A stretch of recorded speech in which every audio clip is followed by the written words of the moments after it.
सारे चौधरी ऐसे हो जाएं तो कल्याण हो जाए हम चौधरियों का भी। डॉक्टर रघुराज परिहार साहब, डॉक्टर बने सिंह जी, ये नाम ही असली आज ही पकड़ा है। विनय सिंह जी करते थे, ये तो बन्ने सिंह जी हैं। ये भी कमाल की चीज है। ये मुझे लेट लोगों ने दी, पहले दूसरे लोगों ने कब्जा कर रखा था, अब कब्जा छुड़ा करके आए हैं। डॉक्टर जीएन घसिया साहब तो मेरे अपने हमेशा विचारधारा की लड़ाई लड़ते रहे हैं, और जो ही आपने रिटायर किया हमने इनको पकड़ लिया, जिले का अध्यक्ष बना दिया। और जितने आपके लिए सेवा में रहते हुए इन्होंने काम किया, उससे 21 काम हमारे कांग्रेस पार्टी के लिए आज की तारीख में कर रहे हैं। प्रमोद जोशी साहब, वीके सिंह साहब, सम्मानित सभी प्रोफेसर साहिबान। अब देखो भाई, बुद्धिमानी का भाषण तो जूली साहब ने दे दिया, और ये इनकी खासियत है कि बहुत ही संजीदगी से, शालीनता से, प्यार से, भिगो भिगो के और पूरी बात कह देते हैं। और इनकी बात करने के बाद में, इनको सुनने के बाद में ऐसा कोई कंटेंट बचता नहीं है कि इनके बाद में आने वाला कोई वक्ता अपनी छाप छोड़ सके। लेकिन मैं प्रयास करूंगा कि मेरी बात भी थोड़ी थोड़ी आपको पसंद आ जाए। सबसे पहले तो मैं आपके इस रूखता से माफी चाहता हूं, और माफी इसलिए चाहता हूं कि जब पिछली 5 साल में सरकार थी तो मैं उन लोगों को समझ नहीं पाया, और 4-5 गलतियां मेरे से भी हुई। आपने बार बार आके कहा कि ये लोग बाग तोड़ने में विश्वास रखते हैं, नाथूराम गोडसे की विचारधारा को पनपाने वाले लोग हैं। डोटासरा जी, आप इनकी पैरवी मत करो। लेकिन मैं नया था, जुनून सवार था, पहली बार मंत्री बना, और हो सकता है एक आधा बोटिया उन्होंने मुझे मजबूरी में दे भी दिया हो, और उस चक्कर में मैंने आप लोगों से लड़ाई लड़ी, आपके संगठन से लड़ाई लड़ी। 4-5 बेईमानों को मैंने अच्छी जगह रख दिया। ये मेरी गलती है जो मैं स्वीकार करता हूं, और इसलिए स्वीकार करता हूं कि जब मैंने अब उनका असली रूप देखा तब मुझे समझ में आया कि ये लोग वाह किसी के भी नहीं हैं। ये केवल और केवल विध्वंसक प्रवृत्ति के लोग, नाथूराम गोडसे की विचारधारा को मानने वाले लोग, कोई आवाज उठाए उसको गोली से मारने वाली जो विचारधारा है उसके पोषक लोग हैं। ये किसी के भी नहीं है, न वो छात्रों के हैं, न वो विश्वविद्यालयों के हैं। वो केवल और केवल मैं देख रहा हूं आज उठा के ऐसे ऐसे पटक रहे हैं, ऐसे ऐसे जांचें लिखा रहे हैं।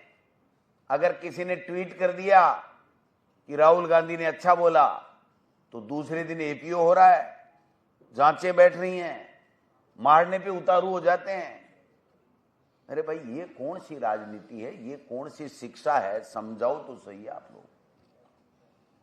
तब मेरे समझ में आया कि नहीं गोविंद डोटासरा, ये रूपटा वाले जब बार बार कहते थे तो तेरे जुनून सवार था कि नहीं सब एक जैसे ही हैं, प्रोफेसर हैं, विद्वान हैं, अपनी बात करते हैं, अपनी नौकरी करते हैं, हमको इनको डिस्टर्ब नहीं करना चाहिए, इनको बचा के रखना चाहिए। लेकिन आज मेरे समझ में आ गई भाई जी, 11 गालना 21 गालना ही पड़े।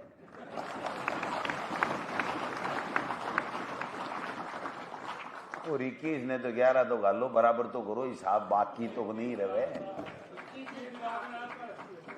अच्छा, जना तो आयो ही होंगे।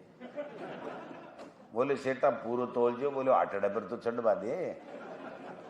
तो ये काम में लागो और लाग राज लियाओ भी के बाद में अब का राज को चमको ही नारो भगो थाना।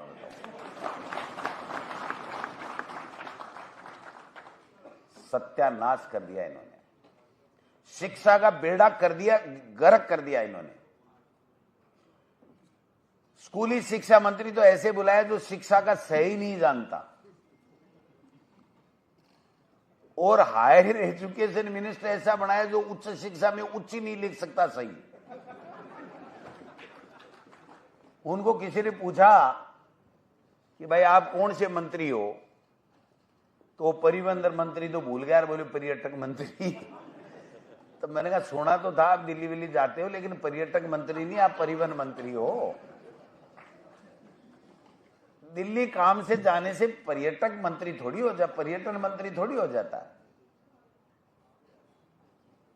तो उच्च शिक्षा के बारे में जिसको नॉलेज नहीं, उनको आप उच्च शिक्षा मंत्री बना रहे हो। जिसको शिक्षा के बारे में नॉलेज नहीं, जो शिक्षा के बारे में कोई सोच नहीं रखे, उनको आप शिक्षा मंत्री बना रहे हो। और जिसको किसी चीज का नॉलेज नहीं, उसको मुख्यमंत्री बना रहे हो।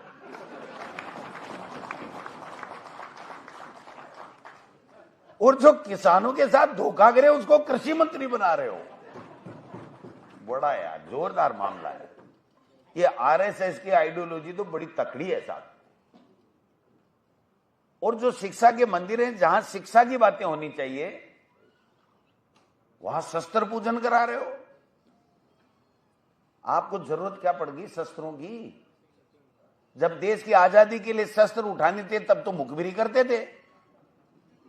और जब आप शिक्षा लोगों को देकर के देश के विकास में आपके योगदान की आवश्यकता है, तब आप शस्त्र पूजन कर रहे हो।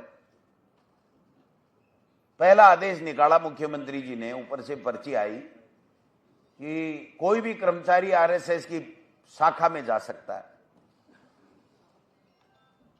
वहां तक भी चलो कोई बात नहीं, कहीं जंगल में कहीं पार्क में मनाते थे, वहां तक भी चले गए, या अपने घर में मनाते थे। अब तो भाई साहब स्कूलों में, महाविद्यालयों में, विश्वविद्यालयों में मनाने लग गए। और इनका तकड़ा कमाल देखो, वोट इनको लेना नहीं, राज पूरा करना। वोट डायरेक्ट कोई आरएसएस का आदमी नहीं लेता है, और राज वही करता है।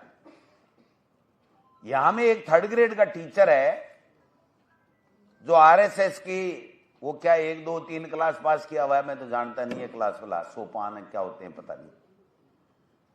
तो वो आदमी लेक्चरर प्रिंसिपल को ऐसे उड़ाता है, सिक्कर से बाट मेरे चेप देता है। अब आप बताओ, 3rd ग्रेड का आदमी भाई साहब का प्रिय है, और भाई साहब का प्रिय होने के कारण से मंत्री कुछ करे ना करे वो चेप देता, किसी को कहीं भी चेप देता है। ये शिक्षा प्रणाली है क्या? मेरे लक्ष्मणगढ़ में मंत्री जी की बड़ी मेहरबानी हुई, 80 लेक्चरर काम कर रहे थे, 79 का ट्रांसफर कर दिया। और मैंने पूछा एक को कैसे छोड़ा? बोले एक बाबू को सस्पेंड करूंगा, गलती से कैसे छोड़ दिया। जितने प्रिंसिपल थे उनको सबको चेप दिया। और मेरे से जो नाराज थे प्रिंसिपल या व्याख्याता, जब मैं शिक्षा मंत्री था या हमारी सरकार थी, कि हमको लक्ष्मणगढ़ नहीं लगाया, धोध लगा दिया, दांता लगा दिया, ये क्यों नहीं लगाया, हम वोट नहीं देंगे, हम नाराज हैं डोटासरा जी से। वो मेरे धर्म के भाई बन गए, हम बच गए। वो कह रहे लक्ष्मणगढ़ का ही पता था उनको, बाकी पता ही नहीं कि डोटासरा ने क्या किया था और कहां किसको लगाया था। तो वो आजकल मेरे गुणगान कर रहे हैं। वो कह रहे भाई साहब उस दिन लक्ष्मणगढ़ लगा देते तो हम तो आज 12 के भाव जाते।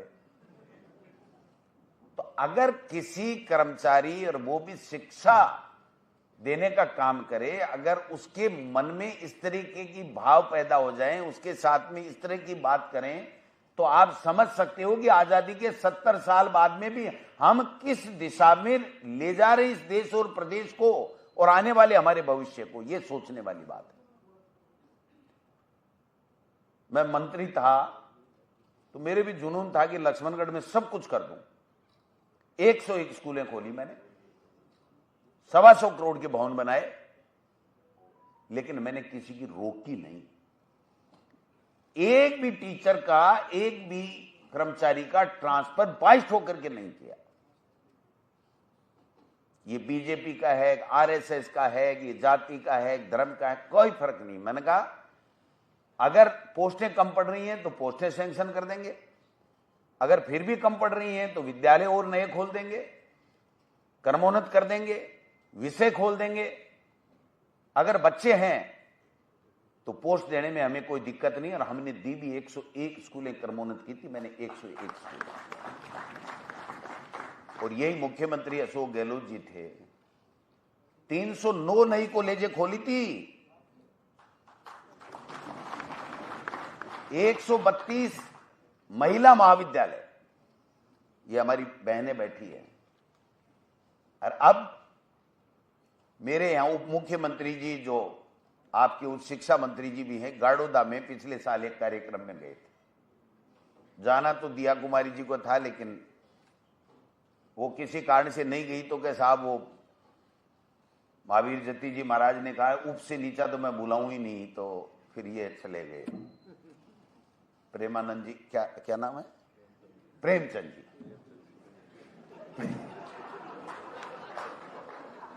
वो प्रेमचंद जी चले गए। अब प्रेमचंद जी बैठे थे तो मैंने कहा अवसर का लाभ डोटासरा ले लेना चाहिए, तो मैंने उनको चढ़ाया मांस पे। मैंने कहा आप उप मुख्यमंत्री हो, ये हो, यहाँ आए हो, आपका नाम रोशन हो जाएगा। मेरे यहीं नेछवा के अंदर मैंने कॉलेज खुलवाई थी, वहां एक पीजी की घोषणा कर दो, एक विषय की, के साहब मैं पीजी खोल दूंगा। तो पहले तो भाषण दे दागे, बैठ गए, डर गए। फिर मैं और चढ़ाया तो खड़े हो गए। और खड़े होकर के उन्होंने कहा, डोटासरा जी ने कहा है मैं अगली बार इसको पीजी खोल दूंगा।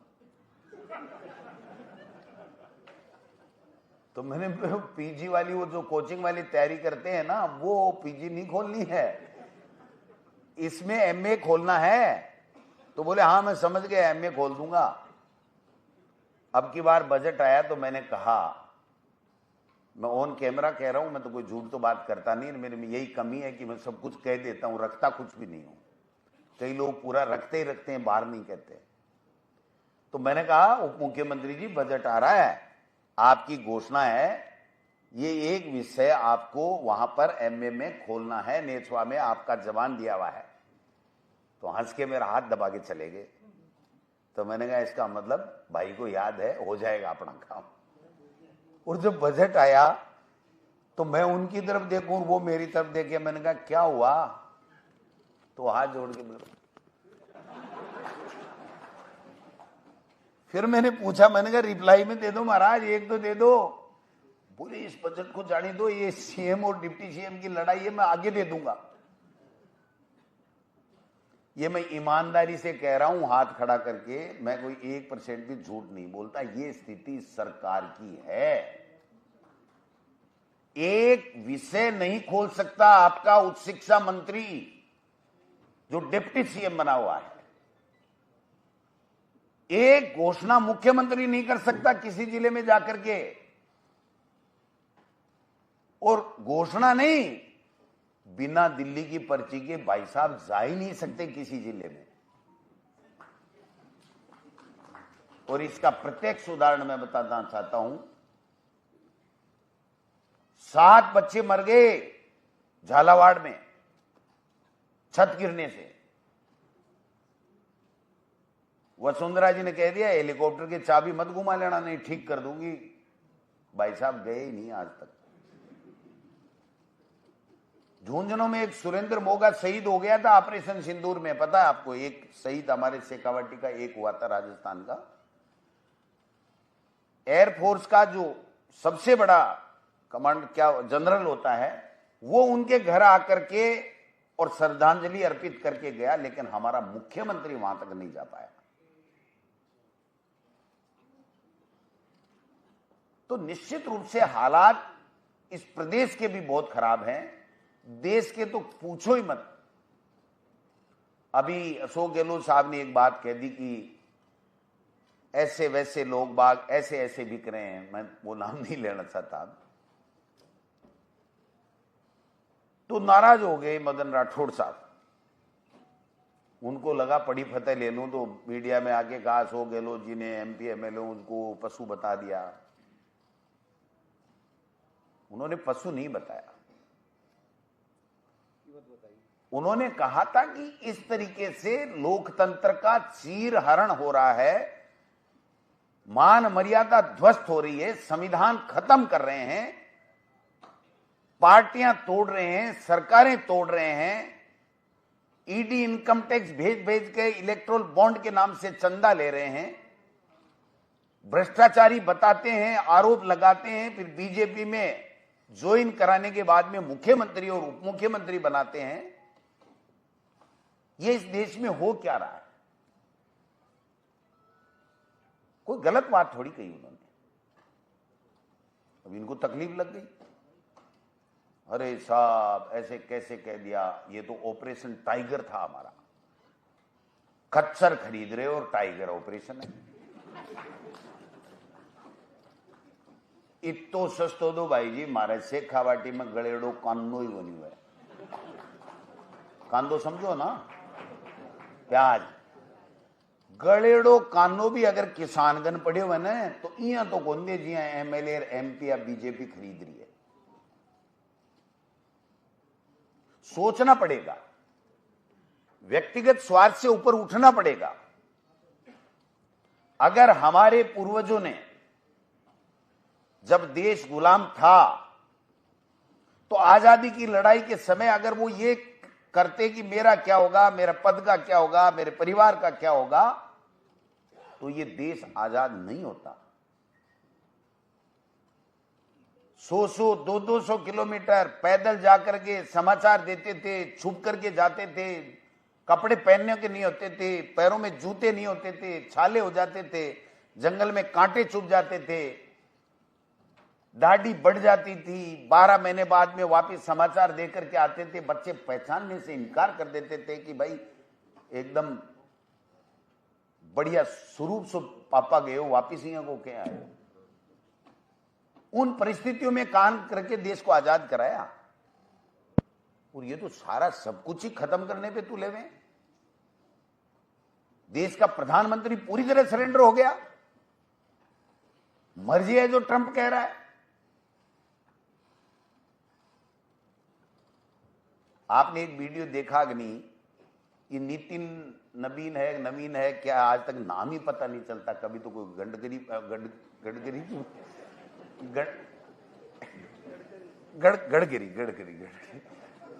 अब कभी तो गडकरी जी बन जाते हैं, कभी नितिन नवीन बन जाते हैं, कभी नड्डा चड्डा बन जाते हैं। सवाल ये है कि बनाओ, लेकिन बना के ये तो मत कहो हमारी मजबूरी का अध्यक्ष है तुम। देश का प्रधानमंत्री कह रहा है कि मजबूरी के अध्यक्ष जी बैठो, कुर्सी पर विराजो। तो आप बताओ ये कौन सा लोकतंत्र है? कौन से 2047 में ले जा रहे हो? पता ही नहीं रहेगा कहां रहोगे 2047 में। जेड़ों में रहोगे कि इस दुनिया में नहीं, ऊपर लोक में रहोगे? कौन कहां रहेगा, किसने देखा है? आप तो वर्तमान की बात करो। ये जो हमारे बच्चे आ रहे हैं, इनको कैसे संस्कारित रोजगारोन्मुखी एजुकेशन मिले, कैसे गरीब अपना पेट पाल के अपने बच्चों को कैसे अच्छी शिक्षा दे सके, कैसे बिजली पानी सड़क इनको सारी सुविधाएं मिलकर के ये देश प्रगति करे, कैसे ये अपने देश का नाम रोशन करें। इन बातों के ऊपर फोकस करने की आवश्यकता है। 47 का नारा दे करके और सारे देश में ही हॉर्स ट्रेडिंग आपने चला दी। 2/3 करके परिसीमन करना है, और परिसीमन क्या करना है कि बिना वोट बिना काम इस देश में हम ही शासन करें, बीजेपी और आरएसएस ही शासन करे, दूसरा शासन में आ ही नहीं सकता। यह परिसीमन है। जैसा आज हो रहा है ना, कितना भी अच्छा व्याख्याता हो, गांव वाले चाहते हो, कॉलेज चाहते हो, छात्र चाहते हो, लेकिन वो भाई साहब को प्रणाम नहीं करता, भारतीय भवन में हाजिरी नहीं देता, इसलिए ये तो बाड़मेर जाएगा चाहे कुछ भी हो जाए, ये जयपुर नहीं रह सकता। तो मैं समझता हूं कि सबसे आपकी दुखती रग है, उसी के ऊपर मैंने मेरे 10 मिनट खर्च किए हैं। आप परेशान इसी से हो। ये बात भी सही है कि चाहे हमारी सरकार रही, हो सकता है आपकी सारी समस्याओं का समाधान नहीं हुआ होगा, लेकिन मैं और जूली साहब आपको आश्वस्त करना चाहते हैं कि 2028 में आप सबके सहयोग से कांग्रेस की सरकार बनेगी।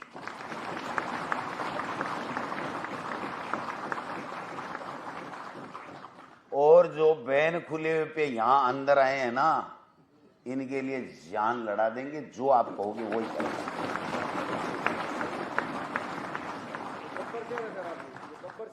ये बब्बर शहर से भी ऊपर हैं भाई साहब। सवाल ये है कि चिंता ना करना, ये 2028 आ जाने दो। आप देखना आपकी बार इनका क्या तमाशा बनाते हैं। इन्होंने पूरी शिक्षा व्यवस्था को चौपट कर दिया।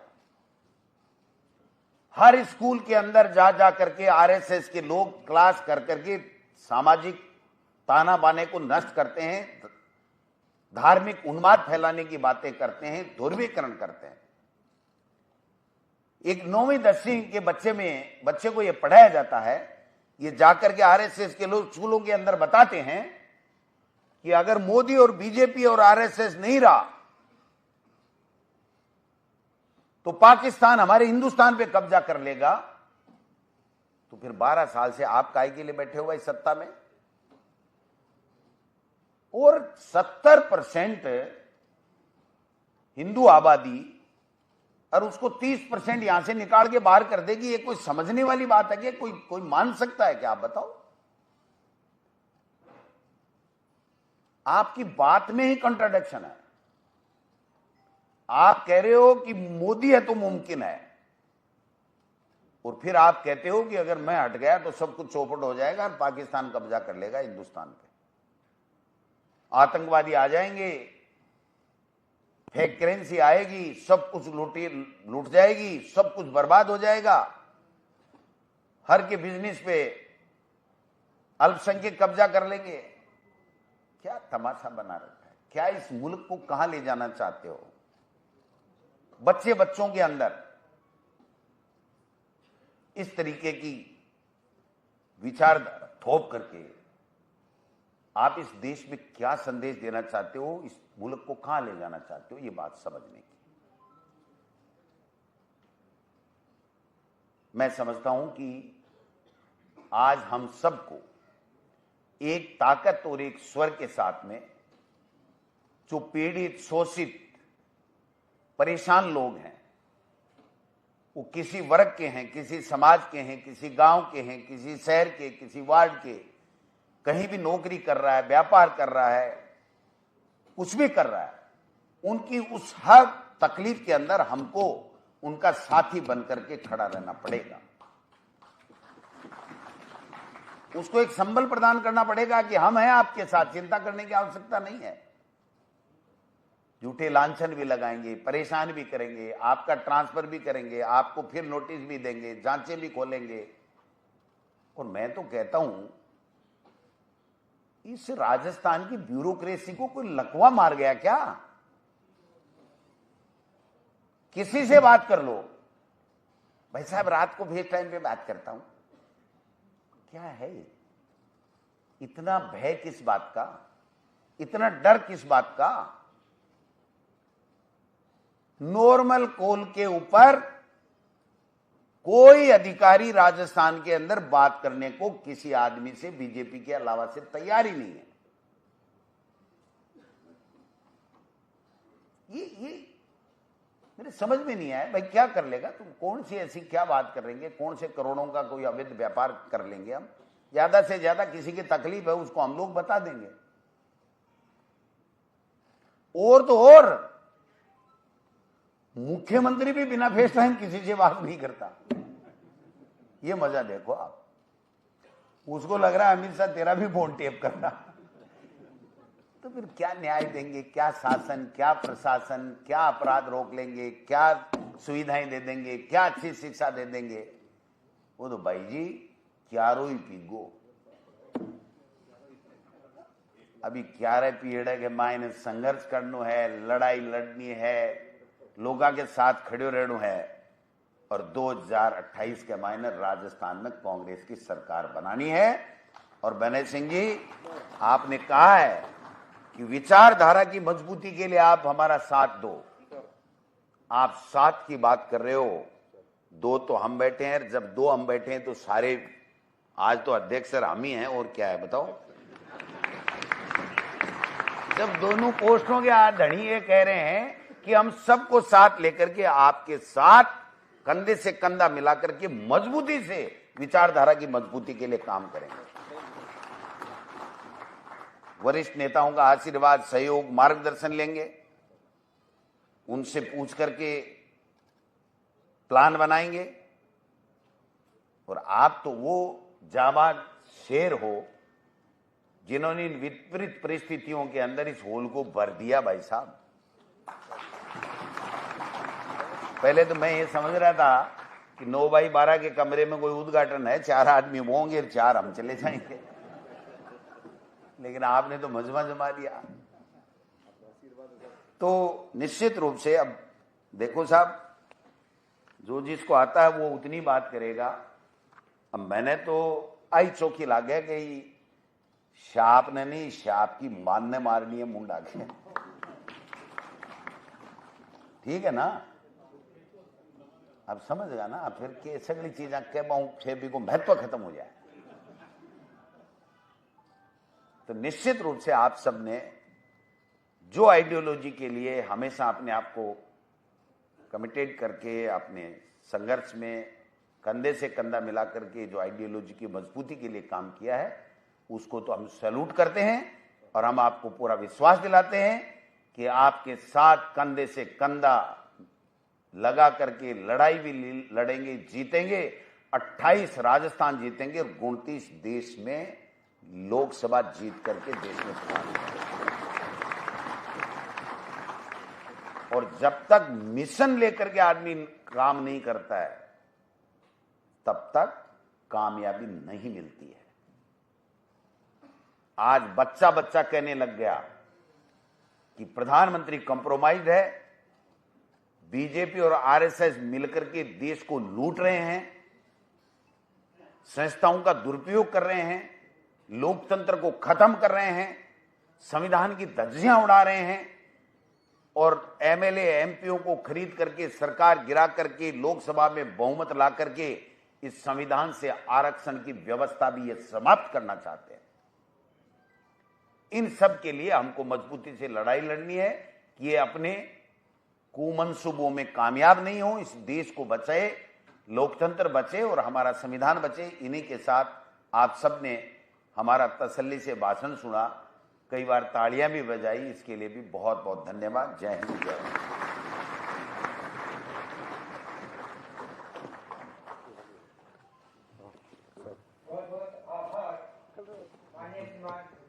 वो 1 बजे हमारे एआईसीसी के वो आए हुए हैं, तो मैं आपका स्पीच भाषण लेकर के छोड़ के जा रहा हूँ। आपके पास मैं सुनूंगा।